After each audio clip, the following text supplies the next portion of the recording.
Mesdames et Messieurs, la 9e session du Conseil de surveillance du projet de développement et de valorisation de la production laitière au Mali se tient dans un contexte socio-économique et sécuritaire particulièrement difficile pour les acteurs de la filière lait.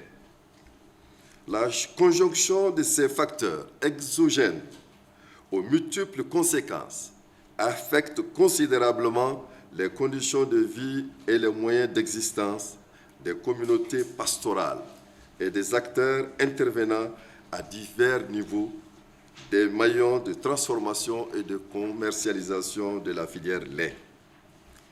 En effet, les résultats de la campagne agricole 2021 ont été très mitigés en plusieurs endroits du pays et en particulier dans les régions au nord et au centre, compte tenu de la mauvaise pluviométrie, de l'insécurité et des conflits communautaires. Cette situation dénote encore l'extrême vulnérabilité de nos systèmes de production et le besoin d'adopter de meilleures pratiques de production pour rentabiliser les exploitations. Aussi, je ne répéterai jamais assez que la survie de nos élevages passe par notre capacité à produire par nous-mêmes du fourrage dont les animaux ont besoin. Je voudrais dans cette veine rappeler le soutien de la coopération suisse aux interventions du Pro-des-Valais dans les régions de Mopti et de Tombouctou et son accompagnement pour la construction des magasins de stockage de fourrage dans les bassins laitiers de Sikasso, Koutiala, de Mopti et de Tombouctou. Qu'elle trouve ici l'expression de nos sentiments de reconnaissance. Mesdames et Messieurs, au cours de l'année 2021, le projet, malgré la crise sociopolitique, économique et sanitaire, a poursuivi ses activités d'appui et d'accompagnement des centres de collecte, ce qui a permis d'améliorer les circuits de collecte et de distribution du lait local. Mesdames et Messieurs, l'un des axes de la stratégie d'intervention du ministère du Développement rural est d'accroître la productivité des bovins laitiers, mais aussi de renforcer les capacités de collecte et de conservation du lait local au profit des unités de transformation. Grâce à l'effort conjugué des partenaires et des acteurs des chaînes de valeur du lait local, la quantité de lait collecté a connu une augmentation de près de 9% par rapport à l'année 2021.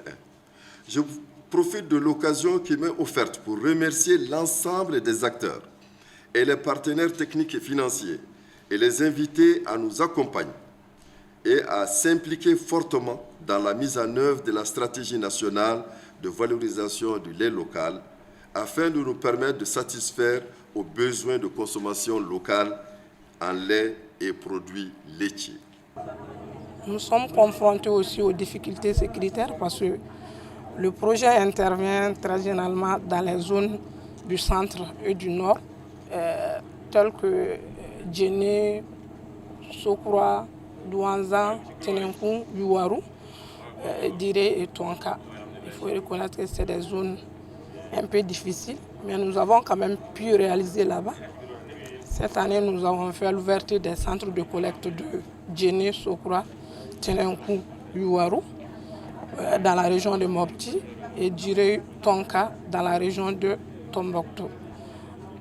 C'est les difficultés majeures. Les difficultés majeures, c'est les difficultés de financement extérieur.